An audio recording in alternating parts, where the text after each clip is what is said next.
ಮೊನ್ನೆ ತಾನೇ ಇಸ್ರೇಲ್ಗೆ ಹೋಗಿ ಯಾವ ರೀತಿ ಅವ್ರ ಜೊತೆಯಲ್ಲಿ ಮಾತಾಡಿ ಬಂದಿದ್ರು ಕೂಡ ಕೆಲವು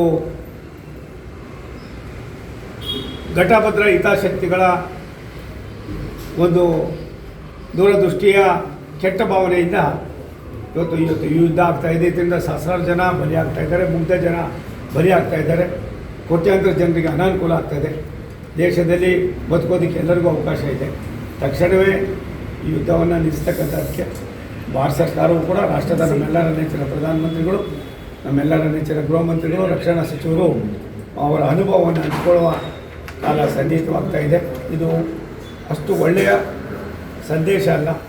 ದೇಶದಲ್ಲಿ ಇರಾನು, ಇಸ್ರೇಲು ಇವರಿಬ್ಬರ ಕಪಿಮುಷ್ಟಿಯಲ್ಲಿ ಬೇರೆ ಬೇರೆ ರಾಷ್ಟ್ರಗಳು ಕೂಡ ನೋವನ್ನು ಅನುಭವಿಸೋದು ಅವಕಾಶಗಳು ಆಗೋದು ಬೇಡ.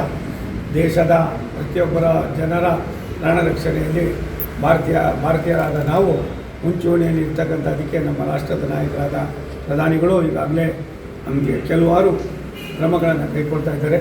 ಆ ಭಗವಂತ ಅವರಿಗೆ ಇನ್ನೂ ಹೆಚ್ಚಿನ ಶಕ್ತಿ ಕೊಟ್ಟು ಇದನ್ನು ತಕ್ಷಣವೇ ನಿಲ್ಲಿಸ್ತಕ್ಕಂಥದ್ದಕ್ಕೆ ಪ್ರಧಾನಿ ಮಂತ್ರಿಗಳ ಅನುಭವ ಸಾಕಷ್ಟು ಪರಿಣಾಮವನ್ನು ಬೀರಲಿ ಅಂತ ನಾನು ಪ್ರಧಾನಿಗಳಲ್ಲಿ ಪ್ರಾರ್ಥನೆ ಮಾಡ್ತೀನಿ.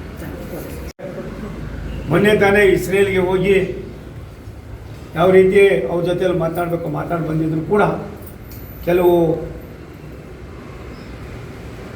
ಘಟಭದ್ರ ಹಿತಾಸಕ್ತಿಗಳ ಒಂದು ದೂರದೃಷ್ಟಿಯ ಕೆಟ್ಟ ಭಾವನೆಯಿಂದ ಇವತ್ತು ಯುದ್ಧ ಆಗ್ತಾ ಇದೆ. ಇದರಿಂದ ಸಹಸ್ರಾರು ಜನ ಬಲಿ ಆಗ್ತಾ ಇದ್ದಾರೆ, ಮುಗ್ಧ ಜನ ಬಲಿ ಆಗ್ತಾ ಇದ್ದಾರೆ, ಕೋಟ್ಯಾಂತರ ಜನರಿಗೆ ಅನಾನುಕೂಲ ಆಗ್ತಾಯಿದೆ. ದೇಶದಲ್ಲಿ ಬದುಕೋದಕ್ಕೆ ಎಲ್ಲರಿಗೂ ಅವಕಾಶ ಇದೆ. ತಕ್ಷಣವೇ ಈ ಯುದ್ಧವನ್ನು ನಿಲ್ಲಿಸ್ತಕ್ಕಂಥದ್ದಕ್ಕೆ ಭಾರತ ಸರ್ಕಾರವು ಕೂಡ ರಾಷ್ಟ್ರದ ನಮ್ಮೆಲ್ಲರ ನೆಚ್ಚಿನ ಪ್ರಧಾನಮಂತ್ರಿಗಳು, ನಮ್ಮೆಲ್ಲರ ನೆಚ್ಚಿನ ಗೃಹ ಮಂತ್ರಿಗಳು, ರಕ್ಷಣಾ ಸಚಿವರು ಅವರ ಅನುಭವವನ್ನು ಹಂಚಿಕೊಳ್ಳುವ ಕಾಲ ಸನ್ನಿಹಿತವಾಗ್ತಾ ಇದೆ. ಇದು ಅಷ್ಟು ಒಳ್ಳೆಯ ಸಂದೇಶ ಅಲ್ಲ. ದೇಶದಲ್ಲಿ ಇರಾನು, ಇಸ್ರೇಲು ಇವರಿಬ್ಬರ ಕಪಿಮುಷ್ಟಿಯಲ್ಲಿ ಬೇರೆ ಬೇರೆ ರಾಷ್ಟ್ರಗಳು ಕೂಡ ನೋವನ್ನು ಅನುಭವಿಸೋದು ಅವಕಾಶಗಳು ಆಗೋದು ಬೇಡ. ದೇಶದ ಪ್ರತಿಯೊಬ್ಬರ ಜನರ ಪ್ರಾಣ ರಕ್ಷಣೆಯಲ್ಲಿ ಭಾರತೀಯರಾದ ನಾವು ಮುಂಚೂಣಿಯಲ್ಲಿ ಇರ್ತಕ್ಕಂಥದ್ದಕ್ಕೆ ನಮ್ಮ ರಾಷ್ಟ್ರದ ನಾಯಕರಾದ ಪ್ರಧಾನಿಗಳು ಈಗಾಗಲೇ ನಮಗೆ ಕೆಲವಾರು ಕ್ರಮಗಳನ್ನು ಕೈಗೊಳ್ತಾ ಇದ್ದಾರೆ. ಆ ಭಗವಂತ ಅವರಿಗೆ ಇನ್ನೂ ಹೆಚ್ಚಿನ ಶಕ್ತಿ ಕೊಟ್ಟು ಇದನ್ನು ತಕ್ಷಣವೇ ನಿಲ್ಲಿಸ್ತಕ್ಕಂಥದ್ದಕ್ಕೆ ಪ್ರಧಾನಿ ಮಂತ್ರಿಗಳ ಅನುಭವ ಸಾಕಷ್ಟು ಪರಿಣಾಮವನ್ನು ಬೀರಲಿ ಅಂತ ನಾನು ಪ್ರಧಾನಿಗಳಲ್ಲಿ ಪ್ರಾರ್ಥನೆ ಮಾಡ್ತೀನಿ. ನಿರ್ಭೀತ, ನಿಷ್ಪಕ್ಷಪಾತ, ವಿಶ್ವಾಸಾರ್ಹ ಸುದ್ದಿಗಳಿಗೆ ಮತ್ತೊಂದು ಹೆಸರಾಗಿರೋ ನ್ಯೂಸ್18 ಕನ್ನಡ ಈಗ ಆಪ್ನಲ್ಲೂ ಲಭ್ಯ ಇದೆ.